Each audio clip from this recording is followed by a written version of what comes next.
আসসালামু আলাইকুম, কেমন আছেন সবাই? আমাদের ভিডিও কেমন লেগেছে কমেন্ট করে জানান। লাইক করবেন, সাবস্ক্রাইব করবেন, সাপোর্ট করবেন, পাশে থাকবেন। আসসালামু আলাইকুম, ওয়েলকাম টু মাই চ্যানেল। কেমন আছেন সবাই? আলহামদুলিল্লাহ, আমরা ভালো আছি। আজকে আরেকটি তরকারি রেসিপি নিয়ে আপনাদের কাছে হাজির হয়েছি। আমাদের আজকের তরকারি হচ্ছে চিংড়ি মাছ দিয়ে শসা রান্না করা। তো এখানে আমি বিচি দিয়ে চিংড়ি মাছ দিয়ে শসা রান্না করেছি। তো এটা হচ্ছে বাঙালিদের ঐতিহ্যবাহী ট্রেডিশনাল ফুড। এটা তেল ঝাল কম দিয়ে আমি রান্না করেছি। এটা বেবিরা, বয়স্করা সবাই খেতে পারবে। তো আমার এই রেসিপিটা যদি ভালো লাগে ফ্রেন্ডস এন্ড ফ্যামিলির সাথে শেয়ার করবেন। তো স্কিপ না করে পুরো ভিডিও দেখবেন। তো এখানে আমি কিউকাম্বার বলে অনেকে শসা বলে, যে যাই বলুক, শসা কেটে নিয়েছি। এটা আমি চামড়া ছিলে ভালো করে ক্লিন করে নিয়েছি। আপনারা চাইলে চামড়া শুদ্ধ রান্না করতে পারবেন, সমস্যা নাই। আর এদিকে আমি বড় বড় চিংড়ি মাছ নিয়েছি।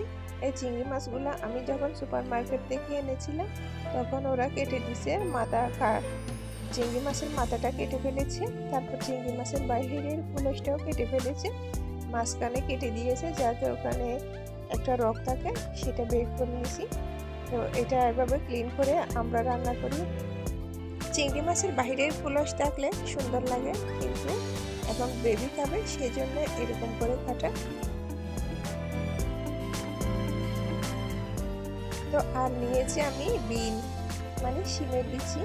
এটা অনেকে ফেলন বিচি বলে, অনেকে ফেরি বিচি বলে, এক এক অঞ্চলের ভাষায় এক এক রকম। তো এটা আমি রান্নার জন্য ভালো করে ক্লিন করে ধুয়ে নিয়েছি। আর এদিকে আমি নিয়ে নিয়েছি 1 কাপ পরিমাণ পেঁয়াজ, রসুন কুচি, আদা কুচি, টমেটো কুচি, মরিচ আস্ত 4টা, এরপর ধনিয়া পাতা কুচি। এগুলো আমি ভালো করে প্রিপেয়ার করে রেখেছি। চুলায় একটা আমি পাতিল বসিয়ে দিয়েছি। পাতিলটা যখন গরম হয়ে আসছে এর মধ্যে আমি রেগুলার রান্নার তেল দিয়ে দিয়েছি। তেলটা যখন গরম হয়ে আসছে এর মধ্যে আমি পেঁয়াজ কুচিগুলা দিয়ে দিচ্ছি। পেঁয়াজটা একটু নরম হওয়ার জন্য এর মধ্যে আমি হালকা পরিমাণ লবণ দিয়ে দিয়েছি। এখন আমি ভালো করে নেড়ে চেড়ে ফ্রাই করে নিব যাতে কাঁচা পেঁয়াজের গন্ধটা চলে যায়। এখন আমি পেস্ট করে রাখা রসুন আদা দুটাই দিয়ে দিব। 2 মিনিট অপেক্ষা করব যাতে সবগুলোর ভাজা গন্ধটা চলে যায়। এখন সব কিছু কষানো হয়ে গেছে।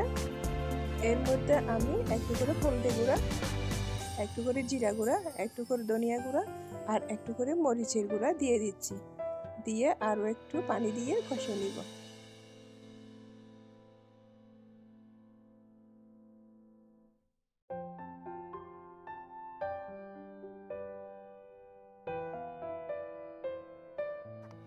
খেয়াল রাখতে হবে যাতে মশলাটা পুড়ে না যায়, সেই জন্য মিডিয়াম টু লো হিটে রেখে রান্না করতে হবে।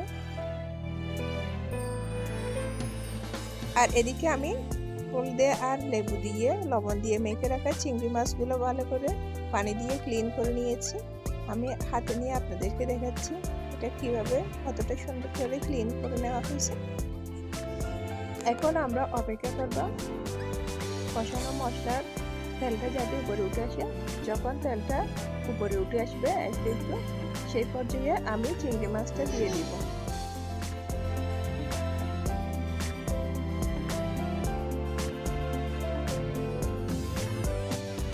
এখন মশলাটা কষানো হয়ে গেছে, তেলটা উপরে উঠে আসছে, আপনারা স্ক্রিনে দেখে বুঝতেছেন। তো এখন এর মধ্যে আমি চিংড়ি মাছটা দিয়ে দিব। চিংড়ি মাছটা দিয়ে আমি আরও একটু ভালো করে কষাই নিব। তেলটা যাতে উপরে উঠে আসে সেই পর্যন্ত অপেক্ষা করব। এই রান্নাটা এত মজা, আপনারা অবশ্যই বাসায় ট্রাই করবেন। বাসায় ট্রাই করে খেয়ে তারপর আমাকে কমেন্ট করে জানাবেন আপনাদের কেমন লেগেছে। এই রান্নাটা কম তেল কম ঝালের মধ্যে অনেক বেশি মজা। আমরা বাঙালিরা সবসময় এরকম রান্না অনেক পছন্দ করি, সেই জন্য আপনাদের সাথে শেয়ার করা।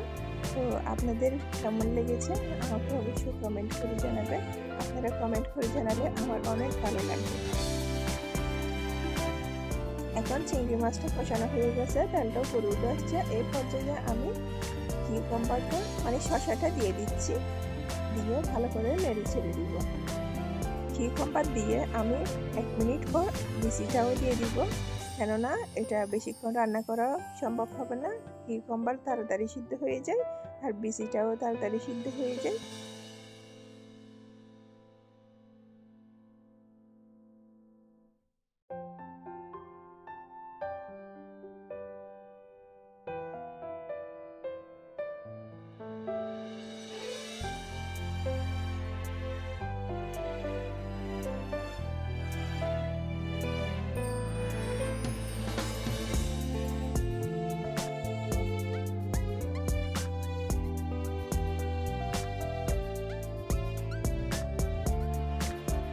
এখন কিউকাম্বার একটু করে কষানোর পর আমি বিচিটাও দিয়ে দিয়েছি। বিচিটা দিয়ে আমি আরও 1 মিনিট ভালো করে নেড়ে চেড়ে কষিয়ে নিব।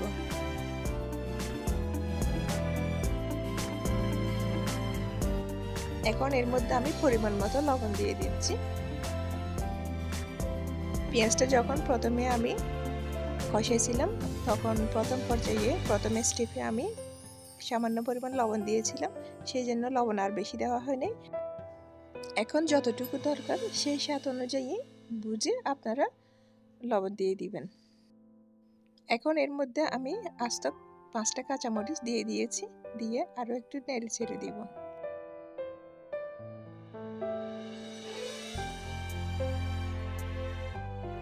এখন সবকিছু কষানো হয়ে গেছে, এর মধ্যে আমি কুসুম কুসুম গরম পানি দিয়ে দিচ্ছি। এখানে আমি আরেকটা চুলায় পানি গরম করে রেখেছিলাম, সেটা দিয়ে দিচ্ছি। এখানে আমি পরিমাণ মতো জল দিয়ে দিচ্ছি, যতটুকু দরকার পরিমাণ বুঝে জল দেবেন। এখন আমি রান্নাটা ভালো করে কুক করে নিব, তারপর ফাইনাল লুক নিয়ে আপনাদের কাছে ফিরে আসব। এখন আমার তরকারিটা প্রায় হয়ে গেছে।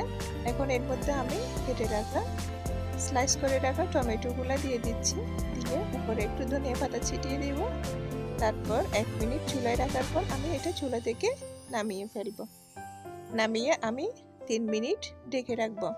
3 মিনিট পর্যন্ত এটা আমি ঢাকনাটা উঠাবো না। রান্নাটা দেখে আপনারা অবশ্যই বুঝতেছেন রান্নাটা অনেক মজা হয়েছে।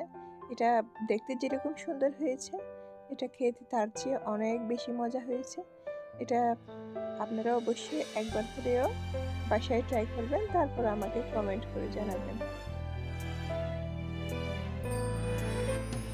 আমি কাটি দিয়ে বিচিটা উঠিয়ে আপনাদেরকে দেখাচ্ছি। বিচিটা কোন স্টেপে থাকা অবস্থায় আপনারা চুলা থেকে নামাই ফেলবেন। এটা এরকম থাকা অবস্থায় আপনারা চুলা থেকে নামাই ফেলবেন।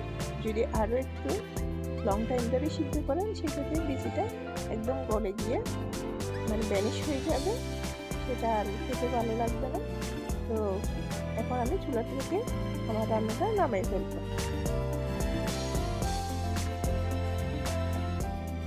আমার রান্নার ফাইনাল লুক নিয়ে আমি আপনাদের কাছে ফিরে এসেছি।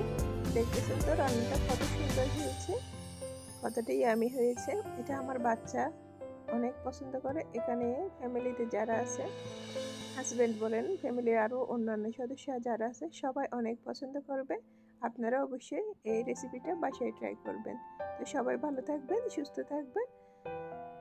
আসসালামু আলাইকুম।